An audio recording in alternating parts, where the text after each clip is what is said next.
पर्चा है क्या? पर्चा आपके जीवन का मैप है, एक जीपीएस की तरह नोटिफिकेशन देकर के आपकी मंजिल की यात्रा की ओर इंगित करता है। परंतु कर्म प्रधानता है। कर्म करोगे तो सफलता मिलेगी। ये नहीं गुरुजी ने पर्चा लिख दिया तो काम हो जाएगा, नहीं होगा।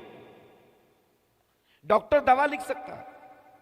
हमारे इतने सम्मानीय यहां हमारी माताएं, बहन, बेटियां जो बैठी हैं, जहां भी जिस विभाग में जॉब करती हैं करेंगी, निश्चित है कि आप रूल्स को बना के रखेंगे और जो आप बताएंगे उसके लिए कर्म करना होता है, मेहनत करनी होती है, तब काम सफल होता है। हम आपके जीवन में आपकी संबंधित विषय को भौतिक दुनिया की चमक धमक में आपके अंतर्मन के विकारों को, प्रश्नों को सब दोनों पकड़ते हैं।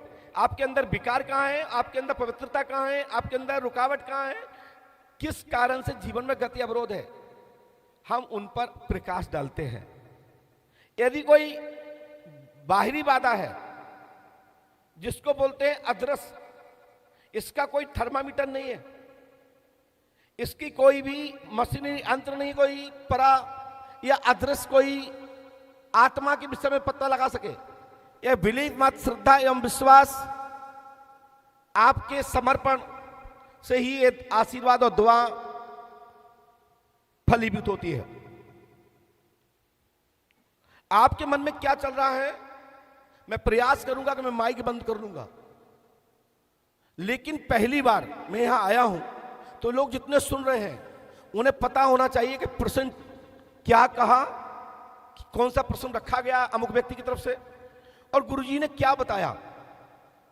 हम आपसे अनुमति चाहते हैं, साथ ही साथ चाहते हैं कि बताइए, यहां जितनी भी हमारी बहन बैठी हैं, जितनी हमारी बेटियां बैठी हैं, जितने हमारे भाई बैठे हैं, हमारी जितनी माताएं बैठी हैं, हमारे बड़े बुजुर्ग बैठे हैं, हमारे साइंटैक्स से लेकर के अलग अलग प्रकार की एजेंसियों के लोग भी आए हुए हैं, अलग अलग प्रकार के विभागों के लोग यहाँ आए हैं, पढ़े लिखे लोग बैठे हैं जो विज्ञान को के युग में अध्यात्म को मानने के लिए तैयार नहीं है, लेकिन मानना पड़ता है।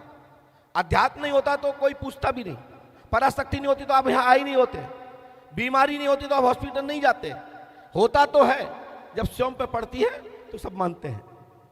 तो मैं चाहता हूं कि जितने यहां बैठे हैं, मैं समर्थन चाहता हूं कि झूठ कितने लोग सुनना चाहते हैं, पसंद करते हैं कि मैं आपकी झूठी तारीफ करूं। यहां कुछ लोग हैं जो चाहते हैं कि मेरी तारीफ झूठी करें, है ऐसे कुछ नहीं। सत्य यथार्थ सभी जानना चाहते हैं, सत्य से यथार्थ से रूबरू हम सब होना चाहते हैं। तो फिर हमारे ऊपर आपत्ति क्यों लगती है कि गुरुजी खोल देते हैं, गुरुजी लाइव बोल देते हैं।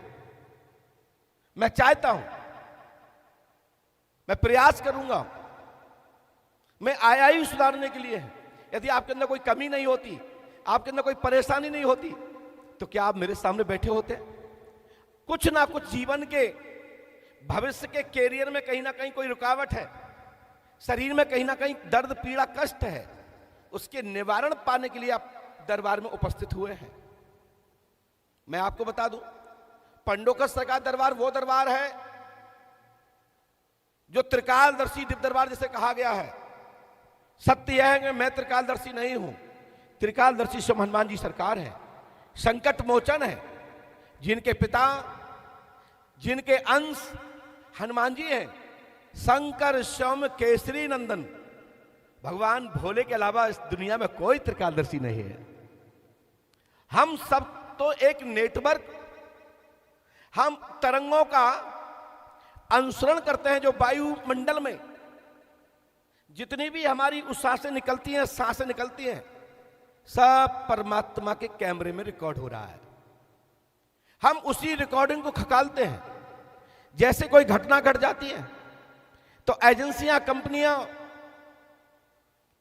उस घटना स्थल की शीशे कैमरे तलाशते हैं, उनको खकोलते हैं कि घटना घटी कैसे।